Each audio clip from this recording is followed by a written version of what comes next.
Welcome, everyone. Our webinar today is titled Ask Me Anything About Grants, Part 2. We had overwhelming responses so far, 75. And Rachel last time have answered 32 of them. And today we will be addressing more of them as well. So I'm really excited. We got such a great response that we had to divide it into a miniature series. And Rachel, obviously, last time, if you were in that webinar or you had watched the recording, had answered a chunk of the questions that you posed, and it was spread across 3 different categories. I sure did learn a lot, and it was spread into 3 categories. What is your grant search strategies question? How to determine whether it's a best fit, or your grant project ideas. Today, obviously, Rachel will be continuing answering all your unanswered responses. And by the way, my name is Emmanuel. I'm going to be your moderator. I'm going to be joined by none other than Rachel to continue answering your questions.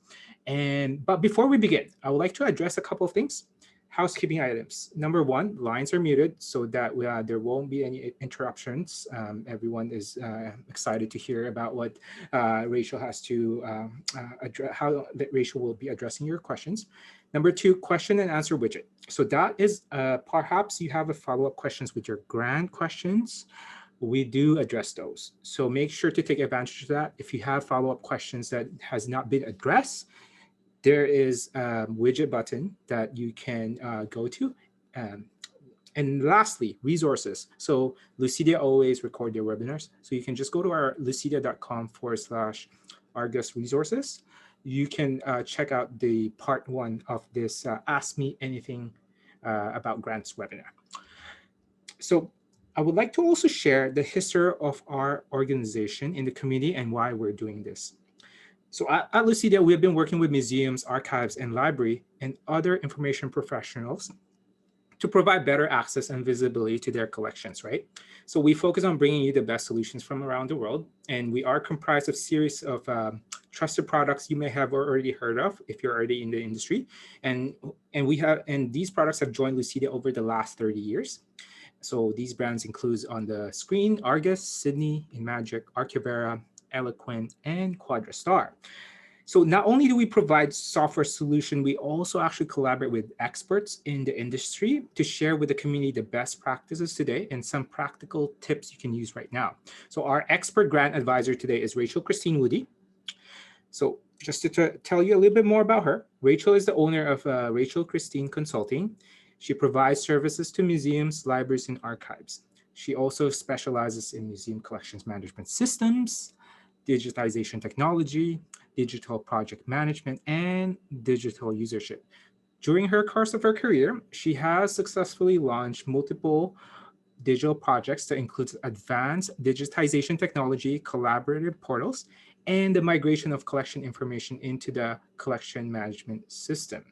She is also our popular guest author of Lucidea Think Clearly blog.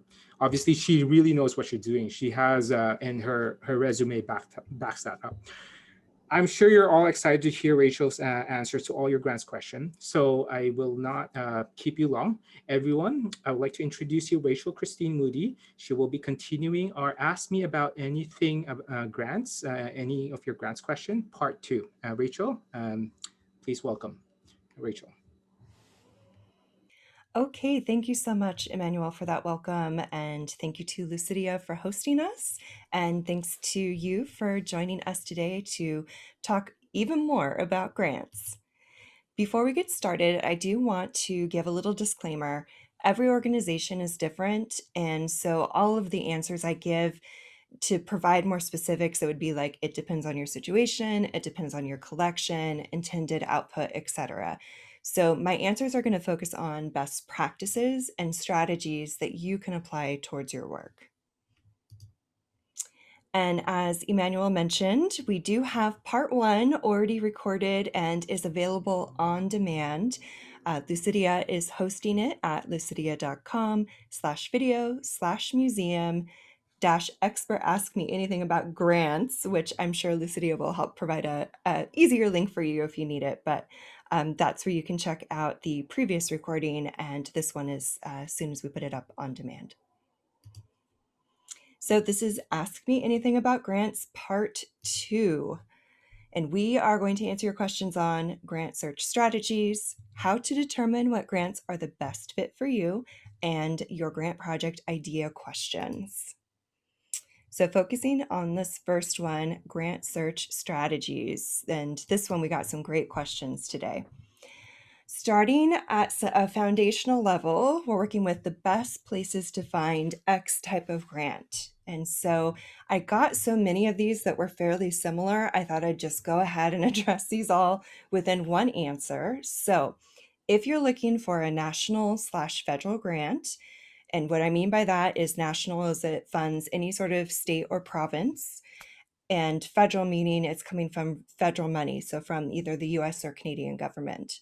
So thinking about those types of grants, if you're in the US and you're looking for federal funded national grants, grants.gov is the place to find those. You can get a free account, access all of that information for free.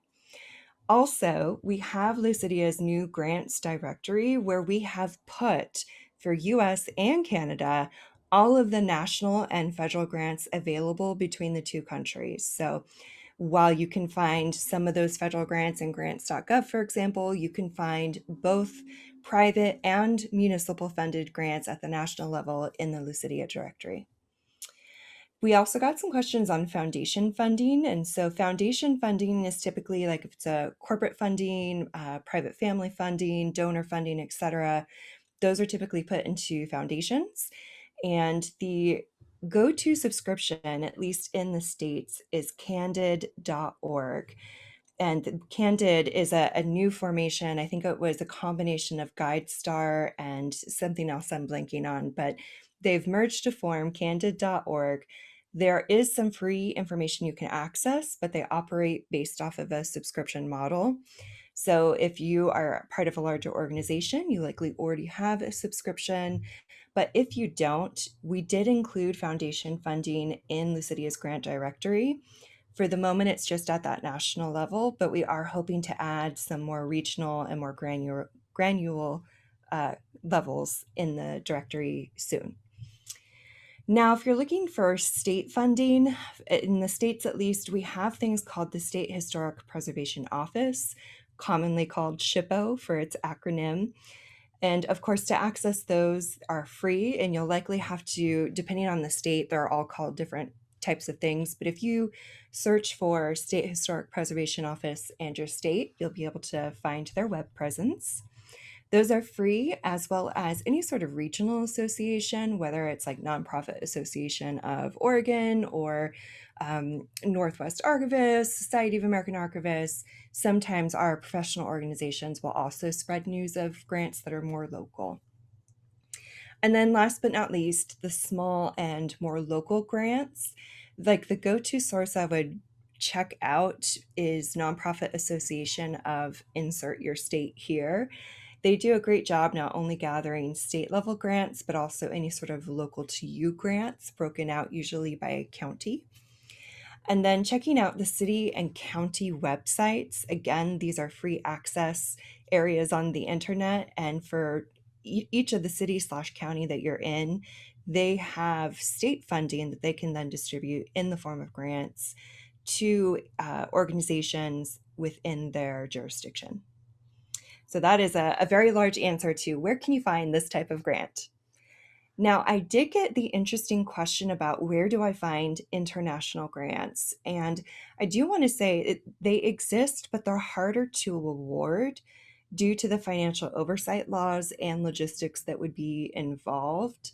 So your best bet, and how I've seen this best done, is to approach private foundations that have less red tape, I suppose, to try and get through to do the funding, but as opposed to municipal. But if you also partner with a US or other country-based, depending on where you are, museum and organization, then you can apply with them. And for many, I've seen it work out where whoever's local to that grant, they'll apply and get it, and they can then do like a sub-award funding to you. So there's some workarounds that you can use in terms of trying to approach an international project. And I do have a tip down here. Use your local library, especially the public libraries. Many of them have these subscriptions in their systems. And in fact, with COVID right now, I know you can't go to the library in person per se.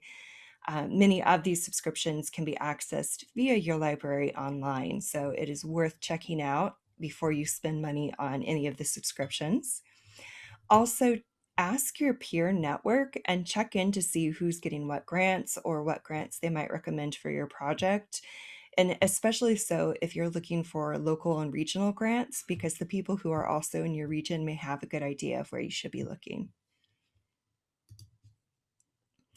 So, continuing the theme of the best places to find X grants, are there job training, economic recovery, or business incubator grants that fit historic sites and organizations? And for the moment, of course, we've got the CARES Act funding in the States, and I know Canada and many of the European countries have similar emergency funding that's been put in place where museums and heritage organizations can access that pandemic disaster funds as well as economic recovery funds. Um, when it's not a pandemic and you're looking for um, similar type funding, the word we typically use is capacity funding. So to increase your organization's capacity to do the activities that you're doing, or in this case, because you did mention job training, looking for professional development grant opportunities is also a good phrase to use. So keep an eye on AAM, the American Alliance of Museums Center for the Future of Museums. They did I think it was a Trends Watch piece recently on museum incubators, and so I have um, the link there for you to check out that article. And I think the focus was museums acting as inspiration for entrepreneurs outside the field. However, I am seeing chatter and coverage on museums being incubators and inspiring the field within versus external. So I've not seen funding specific to that, and it may be because we can't get funding in the museum field. I would be very interested and suggest you may check out like local business funding, local government funding. You may be able to get funding from that outside the field source to do something that's this creative. So I think that there's a trend definitely going that way, and I encourage you to further cultivate and pursue that. All right, where are the best places to find dot dot dot? Where are the best resources to access from home non-matching grants? And so from my knowledge, I don't think there are any resources that are specific to chronicling non-matching grants exclusively. If you know of one, to the people who are listening, please let me know, and I will happily share that with the group. Unfortunately, while there are many grant lists and grant aggregators out there, I have yet to see one that is all about being able to track or focus in on non-match specific, though I certainly understand why that's something you're interested in, because for so many of our organizations, we don't have a lot of money to make those matches, and there are so many grants that require a match.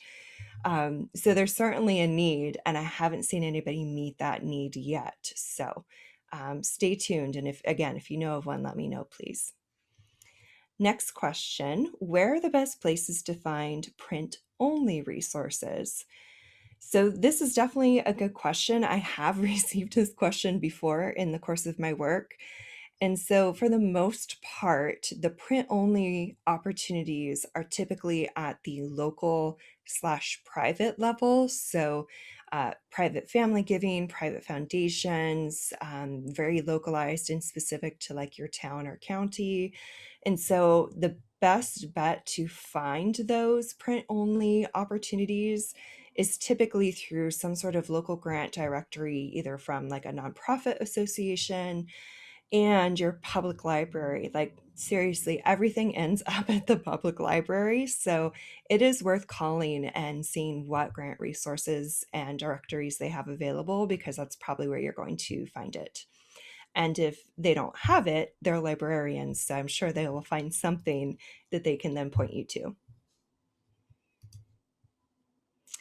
Okay, getting into private donors and foundations. Question: what is the best way to approach a foundation to discuss if a project is a good fit?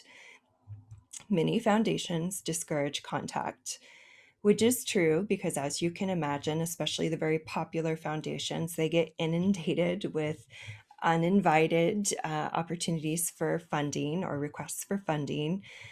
However, in my experience, and especially with the larger ones, there are protocols in place for you to connect with them. Even the ones that say that they're invitation only, in terms of like they'll contact you, don't contact them, sort of a motto, they do typically have like open houses or town halls, at least periodically enough to meet new people, or share information that might invite new funds that they might consider. So pay attention if those exist. They're typically on the website somewhere. And also, using your network, locate an appropriate person to ask. And so using something like LinkedIn, figuring out who may be on the board, that kind of thing, and having requesting an informational interview type thing in terms of what do they fund, get to know their interests, and see if there's a match there that makes sense in terms of common goals. And then another tip that I have is reach out to their previous awardees. Even if a foundation is giving money just to certain organizations, reach out to them and figure out how they got on that list, if there's opportunity to collaborate, that kind of thing. Just do some very careful and polite reaching out and seeing how it is that they got involved and had a partnership with the foundation. So even if a foundation discourages contact, there's still some ways that we can learn about it and reach out and get to know that foundation better, and vice versa. All right, getting into our second section here. What is your question related to determining what grants are the best fit for you? So this first one, I wanted to start with this because I thought it was such a great question, and it's about understanding grant terms and specifically to determine eligibility.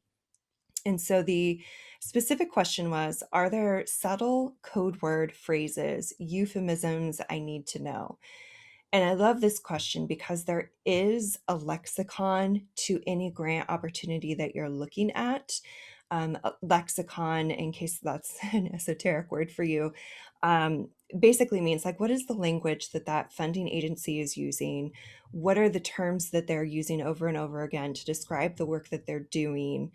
And so essentially, if you're not used to reading funding opportunities, it can seem like a different language. And so that's why I do want to talk about what this person calls code words or euphemisms, because there are some common ones that I have seen trip up my clients and grants I've reviewed.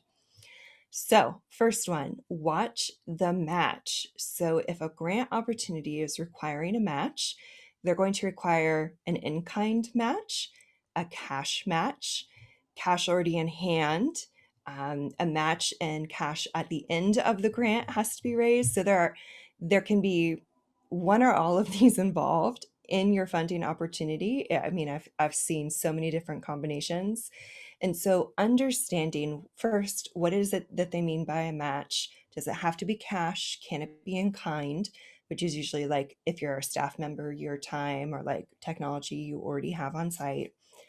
And then do you need it in hand, like as you're applying, you already have it? Or do you have, once you get that grant, like 2 years to then get that match set up? Because some of them, those are typically called challenge grants, where you have a certain amount of time to then raise that match. So you really do need to understand what you're getting into, because you are making a financial commitment to that granting agency that you will be somehow be bringing resources to that project. The next one, and especially as we focus more and more on trying to make sure that our exhibits and collections are truly representative of our communities, many granting agencies are having a priority shift to fund collections and collection work around marginalized or underrepresented stories. And if you've not done a lot of reading in this area yet, I encourage you to do so if you're applying for grant funding, because you really need to know what the current literature is on marginalized and underrepresented stories as it relates to the museum, archive, library field, because you don't want to be throwing these words around incorrectly, because that will automatically disqualify you. And related to that, DEI statements. This is the most common arrangement of letters in the acronym, but it's diversity, equity, and inclusion. Make sure you know what each of those words means. And I do have a blog post on the Lucidea site for this. And make sure that not only does your organization have a DEI statement, but that within the grant you're addressing how that project helps support the museum, archive, what have you's DEI commitment. So you have to go beyond just having a statement that you're committed to diversity, equity, and inclusion. You're going to need some more examples, statements, commitments, and demonstrating what you're doing beyond making that statement. So if you don't have those things, definitely get those in order before you apply. These two words trip people up a lot. And that's when funding opportunities ask you to talk about your project's outcomes and deliverables. Sometimes the funding opportunity mentions one or the other, and sometimes you'll see both. And whether or not you see both, I want you to be smart enough to answer for both. So there's a whole blog post where I talk about the differences between these two, but it essentially comes down to this. When your project is done, I want to hear what were the actual deliverables in terms of you scanned X items, you had 3 events. So it's like, what was the number and the action or product that you came up with when you were done? And outcomes, what is the more macro level of those deliverables? So like, yes, you did events, yes, you digitized things, you did what you said project deliverable wise. What outcome did that lead to? Were you able to reach more people? Were you able to provide education to so many classes? That kind of thing. So thinking on the macro level, what did you help change and make better within your community, within the society, etc. Another phrase we commonly see is publicly available. And for many of the funding opportunities that are out there, they want to fund something that the maximum amount of people could possibly benefit from. Many funding agencies are not going to be interested in funding a project that's never going to be seen or benefit anybody other than the museum staff. So they want it to be publicly available, which means it needs to be freely accessible, whether it's online or in person, and that there's not a lot of gatekeeping, ticketed entry, hoops people have to jump through to see it. So publicly available typically also means it has to be freely available, and you need to know that difference. Another thing to think about is digital collections and online collections. I'm at fault of this too. I do tend to use these interchangeably. However, depending on what type of grant you're going for, digital collections can be easily construed as like born digital collections or digital only collections, whereas online collections are collections that you have that have an online presence as well. So it's a lot more of a inclusive, they're physical items, but you've got the digital surrogates and it's available online. Next one is digital preservation. And if you are going for a grant that encompasses digital preservation, then you really need to make sure that you are up to speed on what that means from an extremely technical point of view. So if I am reading and reviewing highly technical grant projects, I am going to want to see your digital preservation plan. For example, the Institute of Museum and Library Services, at least one of their grants requires an entirely separate supporting document on your digital preservation plan, and it's like several pages long. So be prepared to understand what that means and how you're going to address it, because if your project is part of the deliverables are these digital products. You need to have a plan written out and submitted as to how you're going to digitally to preserve those digital items. And then the last one, of course, is best practices. You're going to see best practices thrown around a lot in funding opportunities. And that essentially is a cover all, whether you're a museum, an archives, nonprofit, cultural heritage organization, whatever the funding agency is, they're going to say, if you're doing this project, we expect you to do it according to best practices.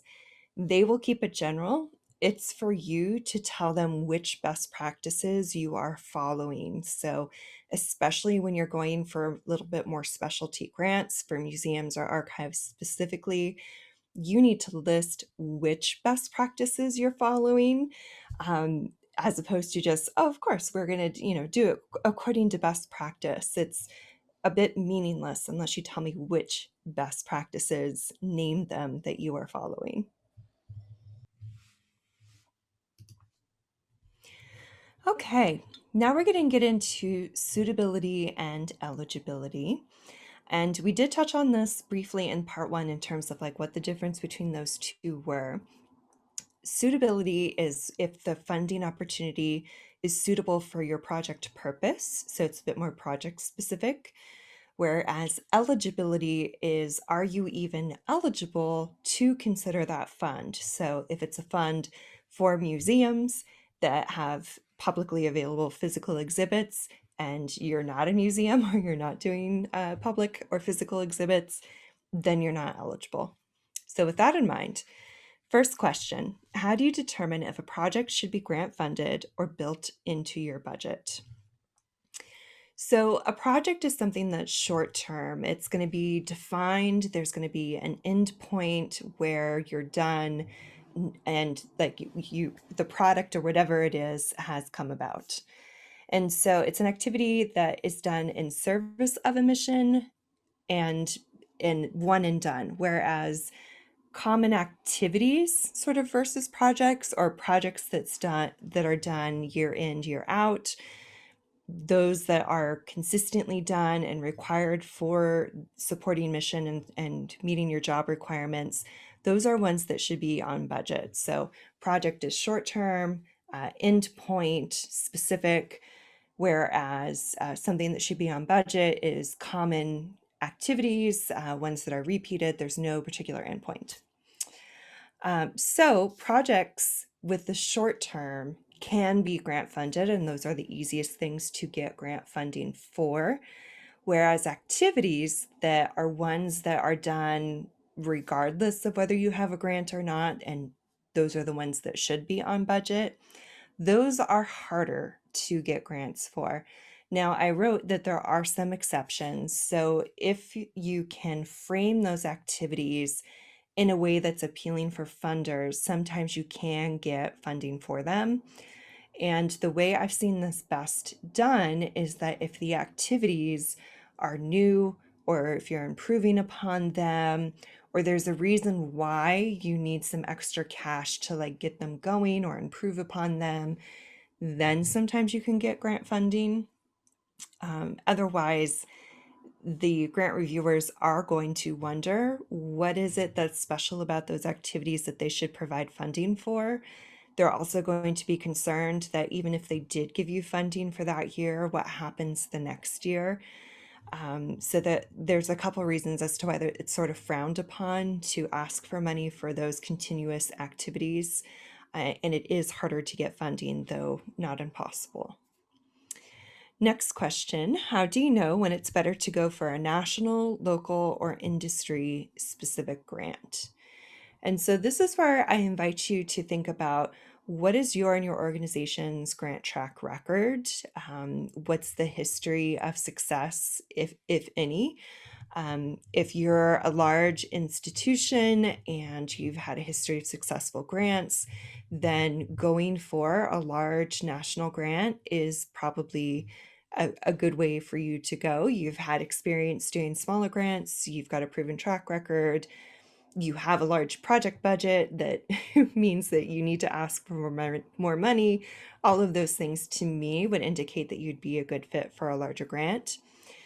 Whereas if you're a smaller, newer organization, if the project is smaller budget-wise, if you don't have a lot of previous grant history, then going for something more local will be a better fit.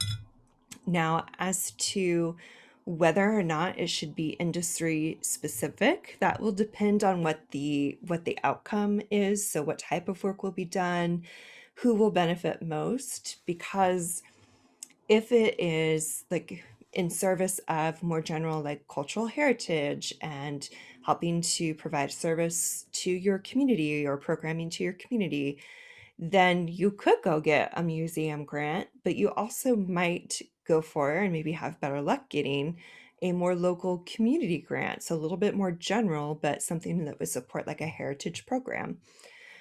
Whereas if you're digitizing and doing something highly technical and very like museum or archive specific, you will have better luck going for a more industry specific grant versus a more general local one. All right, what is the best kind of grant for my organization type? And I got a couple really unique slash specific ones on this one. So first question, I work for a museum network, and I'm taking that as like a professional organization. Um, so hopefully I'm interpreting that right. How does that change knowing if a grant is the best fit for me? So given that you're a museum network and thinking that you have many members and you probably have at least a regional, if not national reach, you are likely going to need a larger non-local funder, and you're going to have to check your eligibility. So specifically, depending on what type of organization you are, I'm going to assume you're 501c3. And if you are, that's great because you do count as a nonprofit. And that means that you're eligible for even more grants by your nature of being a nonprofit. So I would take your focus as a museum network to create projects slash programming that will benefit multiple organizations and communities. And I would encourage you to think even beyond your immediate museum membership as the people who benefit, because the more you can do and share and the more people you benefit, the more favorably your proposal will be viewed. So keep all of those things in mind.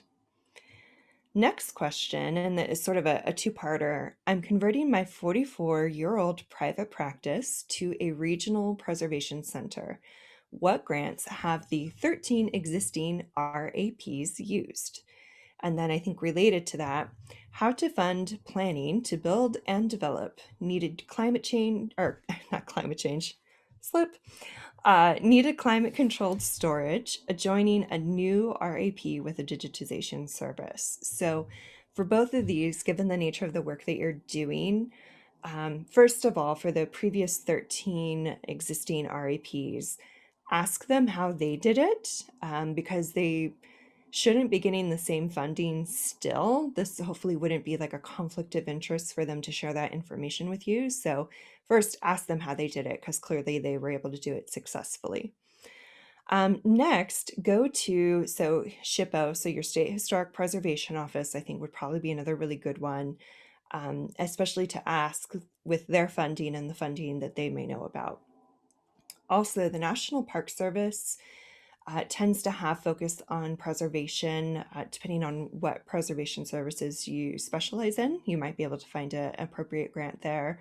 And then, of course, private foundations that have an interest in preservation. Particularly, there are several foundations out there that fund the preservation of specific types of work. So again, depending on what you're working on or what your specialty is, those might be a good fit. So I did put a couple resources in here for you. libraryofcongress.gov preservation PDF, I believe, has a whole list of foundations in that PDF. And then culturalheritage.org, you've got another collections care resources, funding resources website. And then check out Lucidea's grants directory. We have a preservation tag in our ability to do our drill down searching. So you can see all of the preservation grants, including ones from the National Park Service and the private foundations in that directory. What is the best type of grant for a specific project type? So I got a couple of very specific queries related to the types of projects, and I thought we'd walk through the most common ones that I got. First question, what is the best strategy to find small project-based grants for independent researchers working with, not employed by, museums? So, depending on the work that you're doing and what your background is, fellowships are a common one. However, they're very heavily academically based. So, typically, you have to be part of like a PhD program or like a postdoc program to get a fellowship. So, if that's not quite you, but you're still doing research, there can be state funded research initiatives. So, if you're doing research on local history, for example, there are state funds from like the State Historic Preservation Office that may be able to help fund your research. Typically, this will require an output or benefit to the public, though. So it can't just be to pay you to go somewhere to research for yourself. You are going to have to provide some public good. And consider collaborating with a museum on an application with you as the contractor or consultant. So museums, for the most part, are operating as nonprofits, so 501c3. They have access to more grant funding by that very nature. And so if you develop a partnership with them, and this, as I am a consultant, this is sometimes what I do is I partner with an archives or museum. We'll write the grant together. I'll provide a proposal for my consultant bid, and that's considered part of the grant cost. So there are a couple of ways you can approach that depending on what you're doing. Next question. We acquired new historic buildings and sites and are working to restore them. Are there grants for the startup phase for museum interpretation? So, yes, particularly for interpretation, depending on your grant success track record, I recommend first starting out with your local history and heritage grant opportunities, and they are particularly supportive of heritage buildings and sites. And then, depending on whether or not you can look at the bigger grants, consider the National Park Service and the Institute of Museum and Library Service opportunities, and these are also listed in Lucidea's grant directory, but specifically the Save America's Treasures grant and the Museums for America grants are more building site focused and preservation restoration focused. Okay, continuing. Which grants fund digital projects focused on art and architecture archives and or art and science? And so we have the acronym STEAM in here with education outreach included. So we mentioned this before, but again, focusing on the outcome and audiences served by whatever your proposed project is, that is going to be the primary factor to determine what sort of grant you should look for. In this case, looking for grants that support digital products, resources as the deliverable is probably something you're going to want to do. And if you're using Lucidea's grants directory, we have faceted searching for web resources, archives, technology, and or education. And so depending on where the most heavily emphasized part of your project is, looking at all or one of these is probably a good place for you to start. But again, in order to make that determination, you have to figure out first what it is that your ultimate outcome is going to be. Next question, how can I narrow a search to grants that would support student assistant salaries or technology infrastructure? So I love how you got like two very big different things in there.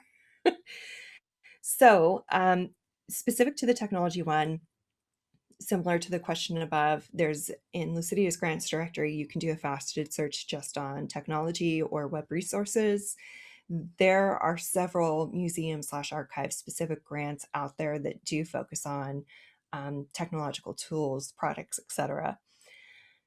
Back to the student assistant salaries, though, no matter what type of grant you are looking at, in my experience, all of them are happy to fund student employment opportunities.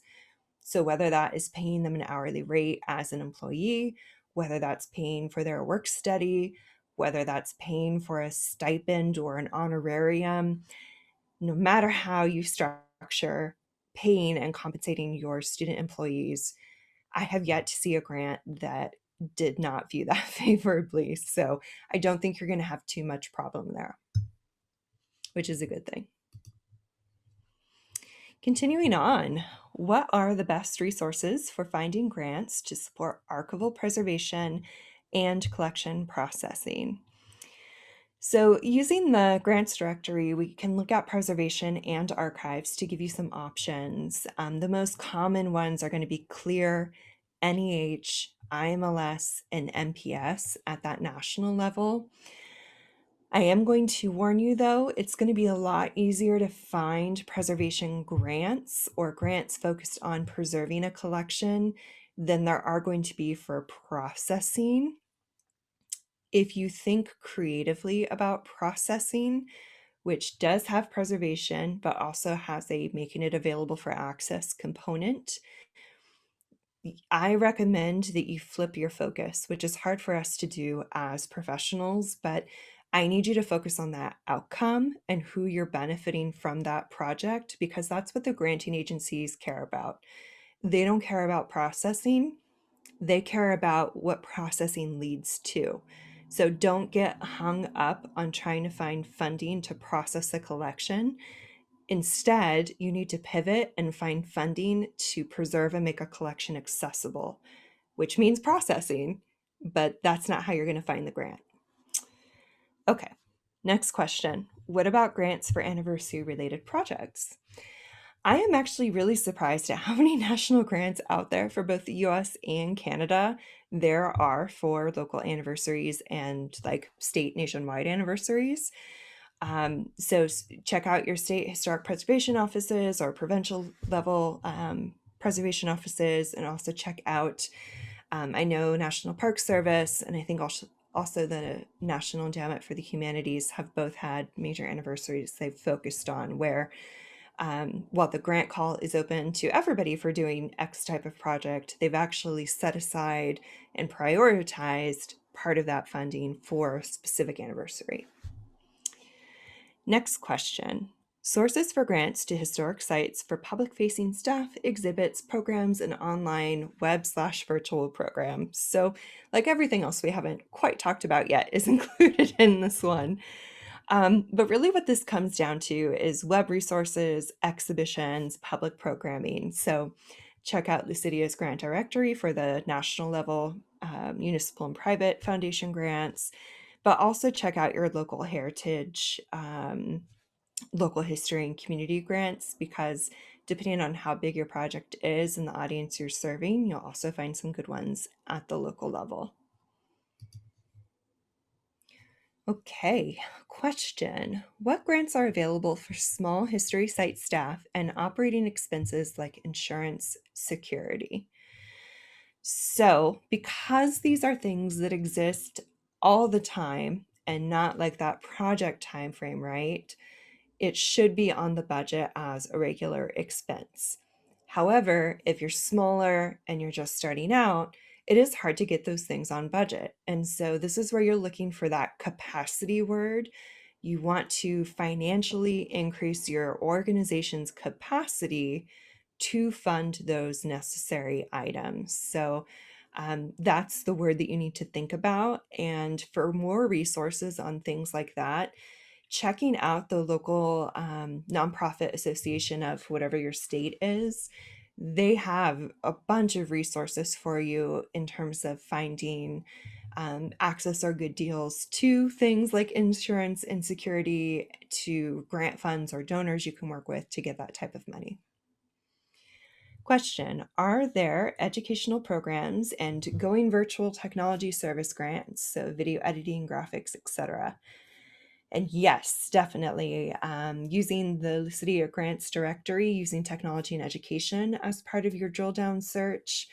Also, because of COVID-19 and the very nature of us needing to work remotely, and provide access to our collections remotely has given more priority in both local and national grants to accommodate the investment in technology and the creation of content and programming to have it online. So now more than ever, there's going to be more funding available for that.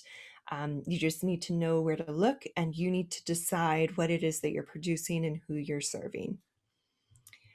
Question: as a historical society, we can create projects to suit humanities grants, but what other types of grants should we consider? So I would definitely recommend shifting and thinking about community collection and interpretation grants, collection assessment with augmentation in mind. So, for example, you may already have your collections assessed, they're well taken care of and managed, but maybe they're not truly representative.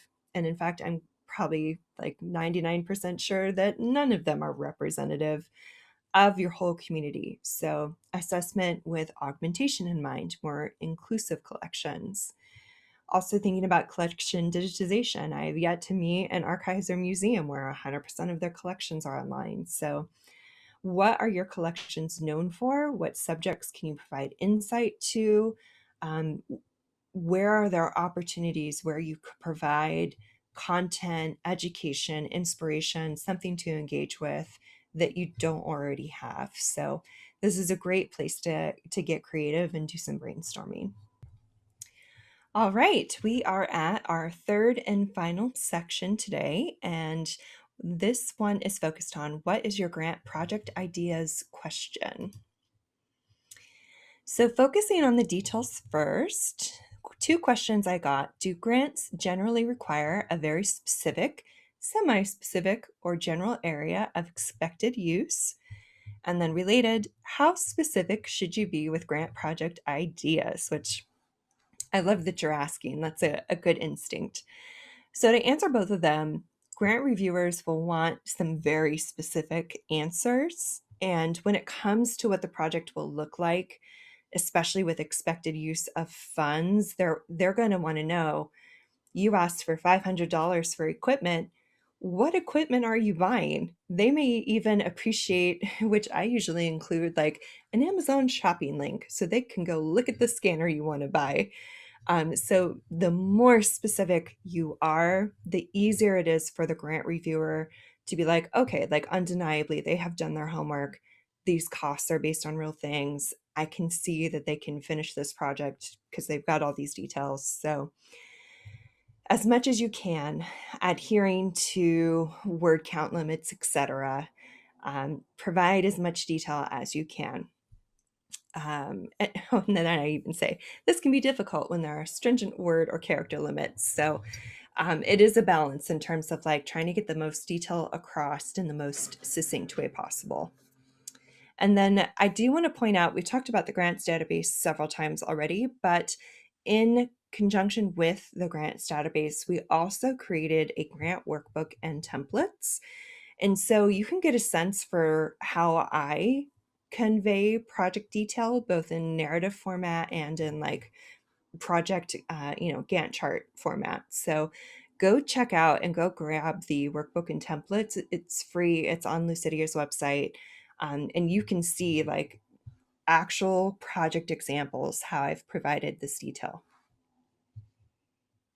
Oh, wrong way. There we go. All right, focusing on project idea specific to costs, how can organizations best ensure they fully capture the true costs of an imagined grant project? So go get the grant workbook and templates because you'll see my actual project budgets in there too. But the cliff notes or the TLDR of it is gather prices for your supplies, for the equipment. If you're working with professionals, go and ask for bids or proposals. As a consultant, I often provide 1 to 2 page proposals free of charge so that organizations can take those and submit it with their grant application to ask for funding. And this will all help show the grant reviewers that your project is based on actual costs and not imagined or poorly estimated costs. So you can go see my examples and make sure you're doing the math on that. And then what is the best way to represent staff time on grant-funded projects? And so to account for staff time when describing a project timeline and activities, I usually break out like, okay, this is step one, it involves this type of staff person, approximately this many hours, and it'll be done between March and April, for example. So breaking it out that way is often a good way to do it. This also helps to demonstrate and show where all the staff time is going, or where all of like the contractor or student employee time is going, which helps to justify your budget. And so again, go grab that workbook and templates, and you can see exactly how I've done that, where part of the project was made up with existing staff time, whereas the other part of the project was made up with like a contractor.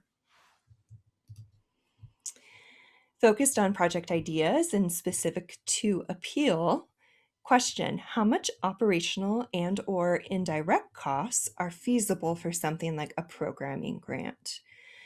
So calculate the time and or costs that can be apportioned to the program from your usual operations. So for example, if you have like the library director is also going to be the project director, estimate the amount of hours a week, a month, what have you, of the library director's time towards project management. So like 10 hours a month maybe. And then over the duration of the project, show your math in terms of how many of the director's hours, what they're doing, and how many hours total.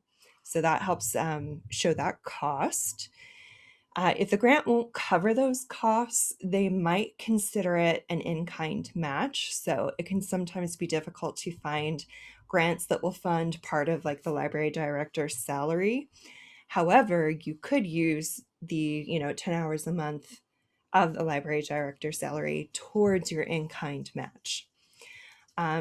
Keep in mind, some grants can set a hard limit that's usually like a percentage of the total grant ask. If they don't, I would say do no more than like 15% of operational costs. You should be keeping those pretty low in the scheme of the larger project. But remember, if you're getting a grant, a programming grant in this case, and you need things like, oh, we need to buy uh, virtual reality goggles and setup, while that is something you'll likely use for many other projects, it is being used for this programming grant, and I don't consider that operational costs. It will be considered part of the grant cost. So there is some room there. Next question: is there a better way to present general operating as a grant project idea? And yes, there are two methods to getting creative on this. One, if it's an existing cost, then can you account for at least a portion of it used in the project? So kind of like what we talked about above. For example, if you have a cataloger and you want to use 10 hours a week of that cataloger's time to work on that project, you could probably get a grant fund for those 10 hours, for example. And then number two, if it's a new activity, but one that should be done long beyond the grant, you can frame it as a pilot. So you can get in a grant to help you buy the equipment, to help you set up the training and workflows, to help you basically have a proof of concept and get a lot of the resources you'll need to then continue the project on before or after the grant is over. All right, continuing, project idea appeal. Question: is metadata generation for born digital collections enough to obtain funding, or should other project ideas be added? So yes, with the appropriate grant and outcome.